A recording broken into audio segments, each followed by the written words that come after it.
নমস্কার, 5:05 নিয়ে আমি অতনু রয়েছি আপনার সঙ্গে। খাস কলকাতার খবর দেখাবো আপনাদের। খাস কলকাতার একটি ছবি দেখাবো, 18 নম্বর ওয়ার্ড কলকাতার। দেখুন তো একবার ছবিটা, ভালো করে দেখুন, আপনাদের দেখাবো। দেখুন, একেবারে কলার ধরে বাঁ-গালে এক থাপ্পড়।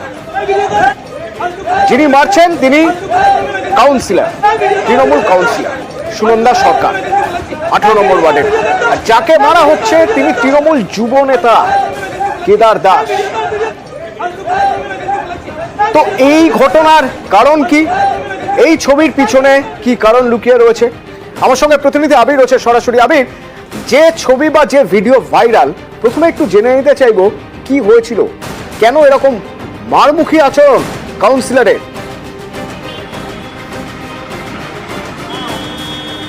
দেখো, এই ভিডিওটা ভাইরাল হওয়ার পরেই হচ্ছে শোরগোল পড়েছে। অন্তত কলকাতা পুরসভা এলাকার তিনি একজন কাউন্সিলর, তিনি তারই এলাকার তারই রাজনৈতিক দলের সতীর্থ, তাকে তিনি চড় মারছেন এই ঘটনাকে ঘিরে।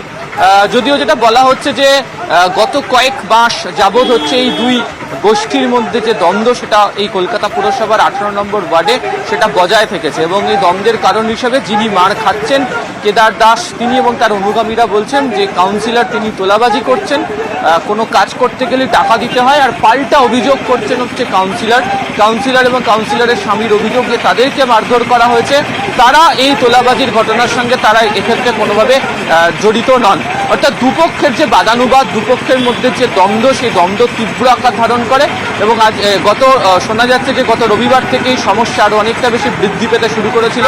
এবং আজকে সকালবেলা কার্যত দুপক্ষের অনুগামীদের মধ্যে ছোড়াছুড়ি মারামারির ঘটনা ঘটে। এবং শেষমেশ যে ছবি ভাইরাল হয়েছে, ভিডিও প্রকাশ্যে এসছে, যেখানে দেখতে পাওয়া যাচ্ছে যে কাউন্সিলর তিনি দলেরই একজন নেতাকে, একই রাজনৈতিক দলের নেতাকে তিনি ধরে সপাটে তিনি চড় মারছেন, তাকে ঠেলতে ঠেলতে নিয়ে যাচ্ছেন। আজকে ইতিমধ্যে দুপক্ষের তরফ থেকে অভিযোগও দায়ের করা হয়েছে। তবে এলাকার যে পরিস্থিতি, তা এখনো পর্যন্ত যথেষ্ট উত্তেজনা সেখানে রয়েছে। এবং এই ঘটনা কেন ঘটলো, তার কারণ পাটুলির পর ফের কলকাতাতে এই ধরনের ছবি, যেখানে কাউন্সিলরের ভূমিকা লক্ষ্য করতে পারা যাচ্ছে, তা নিয়ে সূত্রের খবর, রিপোর্টও নিচ্ছে তাদের দল তৃণমূল কংগ্রেস। ঠিক, আবির সঙ্গে থাকো, রিপোর্ট নিচ্ছে তৃণমূল, সে প্রসঙ্গে তো যাবো। কিন্তু এই যে ছবি দেখা যাচ্ছে, এই ছবি সম্পর্কে কি বলছেন কাউন্সিলর সুনন্দা সরকার, একবার শোনা যাক। চিকু, নিট্টু, যাকে ছবিতে দেখছেন কেদার দাস, অর্গানাইজ ভাবে এরা তোলাবাজি করে। এরা এখানে বসে ছিনতাই করায় শেতলা মন্দিরে। এরা রাত দুপুরে বেরিয়ে উইকেট নিয়ে একে মার ওকে চমকানো, একটা ছেলেকে বেধড়ক মার মেরেছে 4 জনে মিলে। আমাদের যিনি প্রার্থী ছিলেন সুদীপ বন্দ্যোপাধ্যায়, তাকে একটা মালা দিতে আসেননি, একটা মিছিল করেনি, একটা মিটিং করেনি। দায়িত্ব নিয়ে বলছি, এরা হারাবার চেষ্টা করেছে। যখনই দেখবেন আমার ওয়ার্ডে কিছু হয়, মিডিয়াকে একটা ভুল তথ্য দিয়ে আমাকে কালিমা লিপ্ত করার চেষ্টা হয়, একটা চক্রান্ত হয়। পুরকর্মীকে দাঁড়িয়ে ইট মারছে, আমি ওখানে দাঁড়িয়ে ওখানে কি ওদের রসগোল্লা খাওয়াবো? কিন্তু এদিকে আবার উল্টো দিকে ওই যে কেদার দাস, তার যে অনুগামীরা, তারা আজ বটতলা থানার সামনে বিক্ষোভ দেখান। কারণ তারা বিক্ষোভ দেখাচ্ছেন এবং তারা অভিযোগ করছেন যে তোলাবাজি করছেন কাউন্সিলর।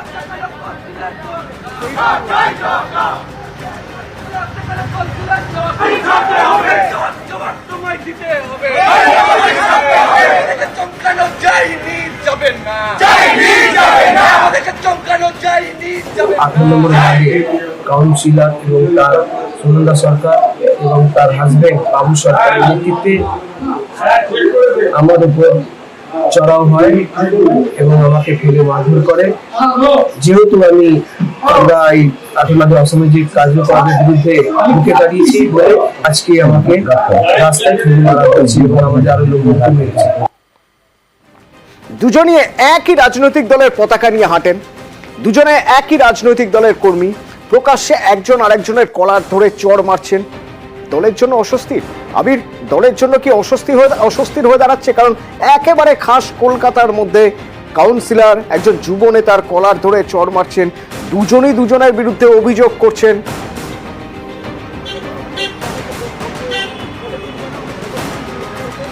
যেহেতু খাস কলকাতায়, ফলে অস্বস্তিটা অবশ্যই বাড়ছে। এবং এর আগে বিভিন্ন সময় যখন এই ধরনের ঘটনাগুলি ঘটে তখনও তুমি জানো যে তাদের দলের তরফ থেকে বারবার ধরে বলা হয়েছে যে সংযত আচরণ করতে এবং যারা জনপ্রতিনিধিরা রয়েছেন তাদেরকে সংযমী ভূমিকাও পালন করতে হবে এবং কারুর যদি কিছু বলার থাকে সেটা বলার জন্য দলের নির্দিষ্ট ফোরাম রয়েছে, জায়গা রয়েছে, তার বাইরে বাদ দিয়ে কেন এইগুলি বলা হবে। এবং তোমাকে শুরুতেই যেটা বলেছিলাম যে একদিকে পাটুলির ঘটনা, আবার আজকে এই শ্যামপুকুরের ঘটনা, এই ঘটনাগুলিকে নিয়ে কোথাও গিয়ে যে আচরণ জনপ্রতিনিধি বা তার দলের বাকি সতীর্থদের মধ্যে হচ্ছে সেটা গিয়ে একটি গোষ্ঠীদ্বন্দ্বের ছায়া প্রকট হতে শুরু করেছে। সেটা অবশ্যই এই মুহূর্তে দাঁড়িয়ে বা রাজনৈতিক পরিস্থিতিতে দাঁড়িয়ে তৃণমূল কংগ্রেসের কাছে অবশ্যই অস্বস্তির কারণ হয়ে দাঁড়াচ্ছে। ধন্যবাদ আবির। কুণাল ঘোষ কি বলছেন এই প্রসঙ্গে? আমি এই ভিডিওর সত্যতা খতিয়ে দেখিনি, কিন্তু ভিডিওটি এসেছে, কি বিষয় সেটাও জানি না, দলীয় নেতৃত্ব দেখবেন। তবে যারাই শুধু জনপ্রতিনিধি নন, তাদের তো দায়িত্ব আরও বেশি। যারা সিনিয়র নেতৃত্ব, তাদের এই প্রকাশ্য আচরণ এগুলো অনেক বেশি সংযত হওয়া উচিত। যদি কোনো কর্মী কোনো অন্যায় কাজও করে থাকেন, সেক্ষেত্রে প্রকাশ্যে তাকে মারা হবে, এই ধরনের ভিডিও, এই ধরনের দৃশ্য, এটা ঠিক নয়, অবাঞ্ছিত দৃশ্য, অবাঞ্ছিত ঘটনা। কলকাতায় আরো একটি ঘটনা ঘটে গেল, বলা যেতে পারে আরো একটি গুরুতর অভিযোগ। তপসিয়ায় এক প্রমোটারের দৌরাত্ম্যের অভিযোগ। কতটা দৌরাত্ম্য না, তার বিরুদ্ধে অভিযোগ দাদাগিরি, তার বিরুদ্ধে অভিযোগ অন্তঃসত্ত্বাকে মারধরের, ফ্ল্যাটের বকেয়া টাকা নিয়ে ঝামেলা এবং সেই ঝামেলায় নাকি বচসা, ধাক্কাধাক্কি এবং অন্তঃসত্ত্বা মহিলাকে মারধর, সেই অভিযোগ তো উঠছে। তপসিয়ায় কি হয়েছে? রৌনক প্রতিনিধি আমার সঙ্গে রয়েছে। রৌনক, গতকাল এক দম্পতি তপসিয়ার গোবরস্থান রোডে বসবাস করেছে গত মে মাস থেকে, এবং দম্পতির অভিযোগ যে গতকাল অন্তঃসত্ত্বা মহিলা 7 মাসের তিনি অন্তঃসত্ত্বা তিনি দাবি করছেন এবং তার স্বামীকে এই প্রমোটার ডাকেন এবং তাদের এক বকেয়া টাকা ছিল, ফ্ল্যাট কেনার সময় তারা 3 লক্ষ টাকা বাকি রেখেছিলেন, তা নিয়ে প্রাথমিকভাবে ঝামেলা শুরু হয়। ঝামেলা সূত্রপাত থেকে তা মারধরের পরিস্থিতিতে পরিণত হয় এবং ঠিক তখনই তার স্বামী এই অন্তঃসত্ত্বা মহিলাকে ফোন করে গোটা ঘটনাটি বলেন এবং এই মহিলা সেই অবস্থাতেই তার স্বামীকে বাঁচানোর জন্য যান এবং তখনই প্রমোটারের মদতে নাকি প্রমোটার এবং প্রমোটারের যারা অনুগামীরা ছিলেন তারা এই মহিলার উপর চড়া হয় এবং এই মহিলাকে মারধর করা হয়, এমনই কিন্তু অভিযোগ জানিয়েছেন এই মহিলা। এবং লিখিত অভিযোগ ইতিমধ্যে তপসিয়া থানায় জানিয়েছেন এই অন্তঃসত্ত্বা মহিলা। তিনি জানিয়েছেন দীর্ঘদিন ধরে এই যে একটা বকেয়া টাকা 3 লক্ষ টাকা বকেয়া রয়েছে তা নিয়ে কিন্তু প্রমোটারের সঙ্গে তাদের বচসা চলছিল, কিন্তু গতকাল এই বচসা এমনই রূপ নেয় যাতে করে কিনা তার স্বামীর ওপরে চড়া হয় প্রমোটার এবং তার দলবল। শুধু তার স্বামী নয়, তিনি 7 মাসের অন্তঃসত্ত্বা তিনি দাবি রাখছেন, সেটা প্রমোটার জানতো, তারপরেও তার উপরও নাকি চড়াও হয় এবং তাকে মারধর করা হয়, এমনই কিন্তু গুরুতর অভিযোগ রাখছেন এই অন্তঃসত্ত্বা মহিলা। এবং শুধু তাই নয়, ইতিমধ্যে লিখিত অভিযোগ করা হয়েছে তপসিয়া থানায় এবং তপসিয়া থানার পুলিশ কিন্তু এই গোটা বিষয়টি খতিয়ে দেখছে। শুধু মহিলা নয়, মহিলার পাশাপাশি প্রমোটারের তরফ থেকেও কিন্তু এই তপসিয়া থানায় লিখিত অভিযোগ জানানো হয়েছে। আমরা শুনবো ওই মহিলা, অন্তঃসত্ত্বা মহিলা যাকে মারধর করা হয়েছে বলে তিনি অভিযোগ করছেন, কি বলছেন তিনি, এবং শুনবো যার বিরুদ্ধে অভিযোগ ওই প্রমোটার অপু দাস, তার কি বক্তব্য। গতকাল রাতে আমার স্বামী কিছু জিনিসপত্র আনতে বাইরে বেরোন, তো যখন সে জিনিসটা নিয়ে আসছিল, অপু দাস যে এই বাড়ির প্রমোটার, সে ওকে ডেকে রাস্তার মধ্যে চূড়ান্তভাবে উল্টো পাল্টা বলা হয়, ওর গায়ে হাত দেওয়া হয়, ঠেলাঠেলি করা হয় এবং এমনকি এখানে আঘাত করা হয়, মারা হয় ওকে। আমার হাজবেন্ড আমাকে যে কোনোভাবে ফোন করে, আমি দৌড়ে বাইরে যখন যাই, যারা ওখানে ছিল ওর সাথে, অপু দাসের সাথে, তারা ইনডাইরেক্টলি মানে আমার গায়ে ওই ঠেলাঠেলি চড়া, এই যে হাতে দুটোর দিকে আমার প্রচুর ব্যথা, আমার চুলের মানে কোনোভাবে আমি দেখতে পাইনি কে, কিন্তু এখান থেকে চুলটাও টানা হয়। আমি 7 মান্থ অন্তঃসত্ত্বা, যেটা করা হলো, আমার হাজব্যান্ড আর আমি একা থাকি, তারা কি ভেবে এটা করেছে।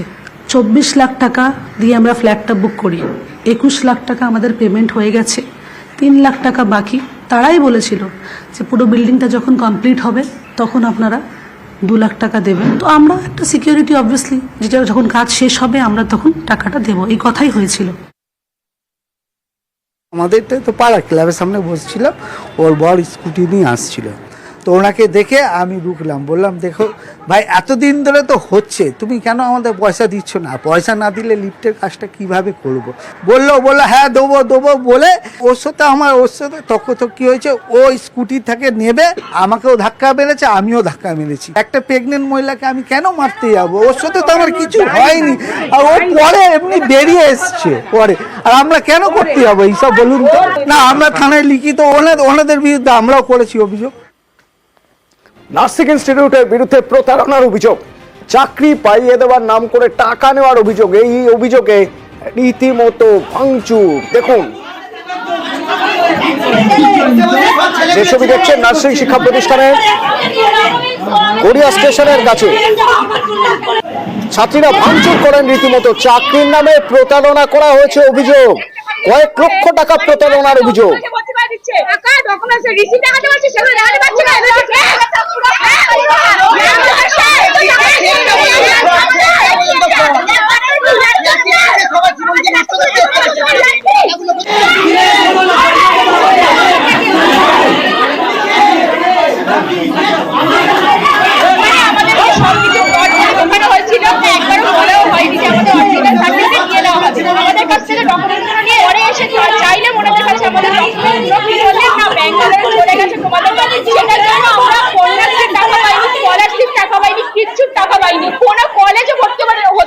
আমাদের কোনো টাকা দেয়নি, এখনো পর্যন্ত আমরা ঘুরে বেড়াচ্ছি। আমরা কলেজ দিয়েছে, এই চেকগুলো টোটালি ফ্রড, পুরো ভবিষ্যৎ নষ্ট করে দিয়েছে। আমরা সরকারিতে পরীক্ষা দিতে গেছিলাম, আমাদের লোক দিয়ে মার খাইয়েছে।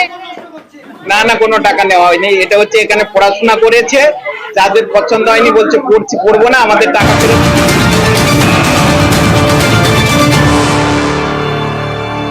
আমরা সব সময় এটা দেখি আমাদের জন্য, আমরা অনুষ্ঠান ভালোভাবেই যেটা আমাদের করণীয় আছে করব, কিন্তু অন্য লোকের অসুবিধা না হয়, that is the thing. And এই হিসাবে কোনো দুর্ঘটনা না হয় এটা সাবধানী আমরা পালন করি। আর আমরা পুলিশ থেকে প্রশাসন থেকে পুরো অ্যারেঞ্জমেন্ট করেছি, সব জায়গায় অ্যাডিকুয়েট অ্যারেঞ্জমেন্ট করা আছে। কারো কোনো যদি কিছু বক্তব্য থাকে আমাদের সঙ্গে যোগাযোগ করতে পারে, যদি কারো কিছু অসুবিধা থাকে। বাট যেটা বেসিক ফিলসফি আছে, যেটা আমরা সবাই একসঙ্গে মিলে যে ধার্মিক অনুষ্ঠান আছে ওটা পালন করতে পারি। পালনের সময় সবচেয়ে ইম্পর্টেন্ট হচ্ছে অন্য লোকের অসুবিধা না হয়। থ্যাংক ইউ ভেরি মাচ, এটাই আমার বলার ছিল। And that is I wanted to say hello to all of you, thank you. Sir इसको हिंदी में थोड़ा बोल दीजिए क्योंकि ये बहुत जरूरी है। आप लोगों को जो now I can't speak one language, there are three, I whenever I speak I have to speak in three languages, it's very difficult to हम लोग का जो ये धार्मिक अनुष्ठान है उसको हम लोग अच्छे ढंग से पालन करें, लेकिन पालन करते वक्त सबसे ज्यादा इम्पोर्टेंट जो बात हमको देखनी है, हम दूसरे किसी को असुविधा ना कॉज करें। हमको देख लें दूसरों को असुविधा ना हो। कई बार एक छोटे इंसिडेंट हो जाते हैं जिसमें दूसरे लोगों को परेशानी होती है। केवल इसी चीज को रखना, धार्मिक अनुष्ठान में सबसे इम्पोर्टेंट है कि हम लोग दूसरे का असुविधा ना हो। एंड हम आपका सब लोग अपना धार्मिक अनुष्ठान अच्छे ढंग से पालन कर पाए, इसके लिए पूरे ढंग से पुलिस और प्रशासन की तरफ से व्यवस्था करी गई है। अगर किसी तरह की भी किसी को असुविधा होती है, पुलिस कंट्रोल रूम और जो कंट्रोल रूम एस्टेब्लिश करे गए उनसे करा जाए। आज कुछ जगह उल्टा रथ का भी अनुष्ठान है, कुछ जगह मुहर्रम की प्रोसेशन भी है। हमारे स्टेट का ये रही है, पर यहाँ पर कभी भी किसी तरह का कोई जनरली पब्लिक कोई किसी में जो झमेला में नहीं करते, और वो किसी भी तरह को प्रशासन से हेल्प चाहिए वो हम लोगों को बताएं। Thank you. I am sorry I can't speak in, I speak in next this thing. या और सर रथ जितने अच्छे तरीके से सर संपन्न हुआ, मुहर्रम भी उसी तरह से सर अच्छे इस डेफिनेटली संपन्न होगा उससे। हम सब इसीलिए आपसे कहने के लिए सब जगह अरेंजमेंट करा गया है। আমরা सब जगह अरेंजमेंट করেছি, सब जगह पुलिस अरेंजमेंट নট আজকে রাত্রে আছে, কিছু জায়গায় কালকের আছে, সব জায়গায় পুরো অ্যারেঞ্জমেন্ট করা আছে। আমরা যদি এটাই মেনে চলি যে আমরা অন্য কাউকে অসুবিধা করব না, নিজের অনুষ্ঠান পালন করব, এটাই হচ্ছে ইম্পর্টেন্ট জিনিস। এটা করলেই আমাদের সকলের ঠিকভাবে সব ঠিকঠাক হবে। একটা কোয়েশ্চেন ছিল স্যার, সেটা হচ্ছে গত কয়েকদিন ধরে মানে কিছুদিন আগেও যেটা আমরা দেখছিলাম বিভিন্ন জায়গায় লিঞ্চিং এর ঘটনা ঘটেছে, আপনারা অনেক ব্যবস্থা নিয়েছেন, নানা রকম ডিরেক্টিভ দেওয়া হয়েছে। আপনি যে আজকে যে দায়িত্ব নিলেন, আপনি কি কোনো স্টপ টেক করেছেন বা ফার্দার কোনো ইনস্ট্রাকশন কিছু পাস করছেন? Nobody will be allowed to take law in its own hand. যে কেউ হোক, ঠিক আছে, that we will follow. That's the principle we will follow. Irrespective of color, any Definitely. Then when I said no one, it means everyone. যে কেউ পারবে না। Thank you very much. গতকালকে স্যার আরেকটা গতকালকে আরেকটা ওই একটা ওই সুরঙ্গ জাতীয় কিছু একটা সব ডিটেলস এটা আছে। See, এটা যে আছে এডিজি লন্ডার আপনাকে ওটা ডিটেলস দিয়ে দেবেন। অ্যান্ড এটাকে it is still too early to say what it was being used for. একটা সুরঙ্গ ডেফিনেটলি পাওয়া গেছে, ওটাকে আমরা দেখছি কি জন্য। Let's not sensationalize it, also let's not ছোট করে দেখার দরকার নেই। আমরা এটাকে ঠিকভাবে কি জিনিসটা হচ্ছিল, we will find this out. Sir একটা প্রশ্ন, ইন্টারভিউ যে ইনসিডেন্ট গুলো হলো তাতে কি আপনার মনে হয় ইন্টেলিজেন্স ফেলিওর আছে? নেই, এটা আপনি যে ওখানে হয়েছে USA, you will call it a intelligence failure? It is easy to say. There is always you can say in hindsight it is intelligence failure. Some of it could be there. Some of it is sometimes things will happen. Some things will happen. আমাদের যেটা আছে, আমরা যে ঘটনা হচ্ছে ওটাকে কিভাবে face করছি, that is most important thing. That is what law and order is dependent on how do we react to it. That's what it will. Sometimes systems will there will be some mistakes. It cannot be. There is no system, man-created system which is 100% foolproof. Thank you very much. Sir आपको लगता है कि पिछले 30 I have joined today, so ADG LO will. Sir आपको लगता है कि पिछले 30 दिनों में I'll come back again. ইসলামপুরে একটি ঘটনা ঘটেছিল। सर आपको लगता है कि पिछले 30 दिनों में सर लॉ एंड ऑर्डर और ये धोनी की हुई जी गजब ग्रिप कैसे SRMB जैसे। SRMB TMT बार की विन ग्रिप टेक्नोलॉजी सीमेंट के साथ बनाए मजबूत पकड़। Grip is important.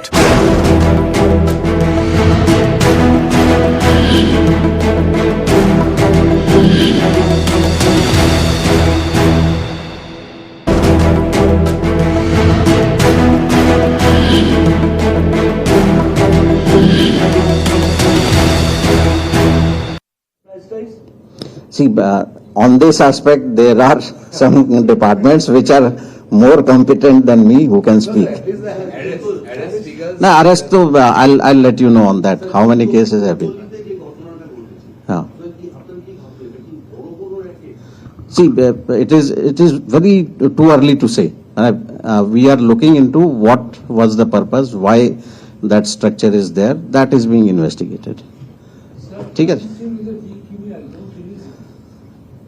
We are taking all necessary. Thank you.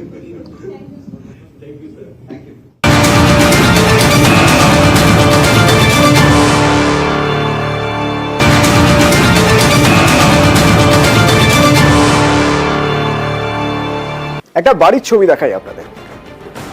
দেখুন, একেবারে প্রাসাদের মতো বাড়ি, তাই না? কি সুন্দর দেখতে বাড়ি। বাড়ির ভিতরের ছবি দেখাই আপনাদের একটা। বাড়ির ভিতরের ছবি দেখুন। এইবার দেখুন, দুটো পায়ে শিকল বেঁধে রাখা হতো। দেখুন, মহিলাদের নিয়ে গিয়ে শিকল বেঁধে রাখা হতো। কি না সালিশি সভা হচ্ছে সোনারপুরে। একেবারে তালিবানি শাসন যেরকম শোনা যায়, তালিবানরা যেরকম করে, একেবারে আমাদের ঘরের পাশে সোনারপুরে এরকম হয়। প্রতাপনগরে কি হতো এখানে? অর্পণ প্রতিনিধি আমার সঙ্গে সরাসরি রয়েছেন। অর্পণ, আমার কথা শোনা যাচ্ছে? অর্পণ, সোনারপুরের এই বাড়ি বাইরে থেকে কি সুন্দর দেখতে, বাড়ির ভিতরে দেখা যাচ্ছে শিকল। এক মহিলা বলছেন যে পায়ে শিকল পরিয়ে রাখা হতো। কি হতো এই বাড়ির ভিতরে?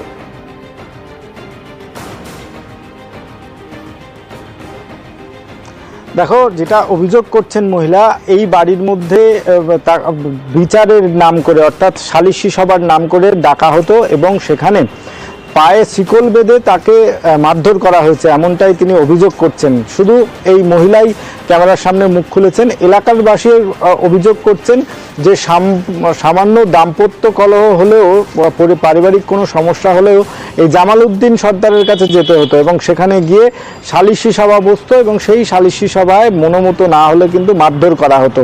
এবং মহিলা যে অভিযোগ করলেন, চাঞ্চল্যকর অভিযোগ, তাকে সকাল 10টা থেকে বিকেল 5টা পর্যন্ত পায়ে শিকল বাঁধিয়ে তাকে রেখে দেওয়া হয়, তাকে লাঠি দিয়ে মারধর করা হয়। সেই ছবিও তুমি দেখতে পাচ্ছ, লাঠি এখনো পর্যন্ত পড়ে রয়েছে। কিন্তু এই অভিযুক্ত তিনি জানাচ্ছেন এমন কোনো ঘটনা ঘটেনি। তিনি যেটা বলছেন, শিকল রাখা রয়েছে ঘোড়া বাঁধার জন্য এবং এলাকার মানুষ তাদেরকে, বেশ কয়েকজনের নাম তিনি উল্লেখ করেছেন, তাকে ফাঁসানোর জন্য এই অভিযোগ করেছেন। অর্পণ সঙ্গে থাকো, প্রথমে শুনবো কি অভিযোগ করছেন ওই মহিলা।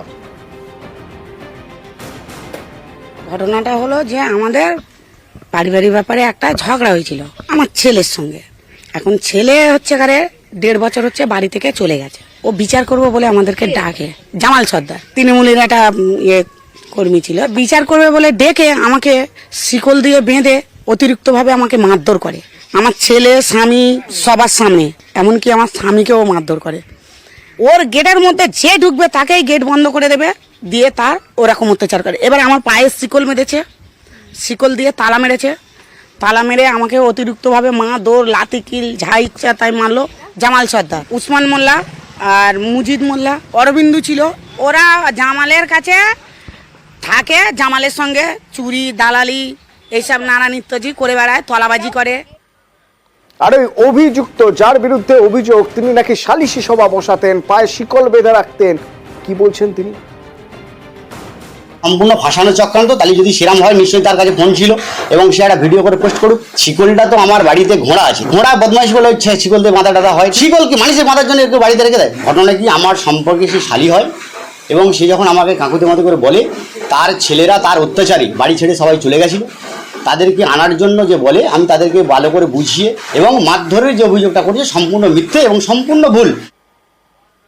অভিযোগ দায়ের হয়েছে, পুলিশ তদন্ত করে দেখবে অভিযোগ সত্যি কি মিথ্যে। যে ছবি আমাদের সামনে ধরা পড়লো তা আমরা দেখালাম। আরও একটা ছবি আপনাদের দেখাই। উত্তরবঙ্গের কি অবস্থা দেখুন, তিস্তার পাড়ে তিস্তা বাজারে টানা বৃষ্টি চলছে, আর সেই টানা বৃষ্টিতে তিস্তা বাজারে, তিস্তার ঠিক পাশ দিয়ে যেতে গেলে দেখুন জল কোথায় উঠে গেছে। এরই মধ্যে দিয়ে ঝুঁকি নিয়ে যাওয়া আসা করতে হচ্ছে। এবং আরো একটা জায়গার ছবি দেখাই আপনাদের, যেখানে ধস নেমে গেছে রীতিমতো। তিস্তা বাজারের রাস্তায় ধস নেমে গিয়েছে, রাস্তা অর্ধেক হয়ে গিয়েছে। বাংলা সিকিম লাইফ লাইনে ধস, নতুন করে ধস।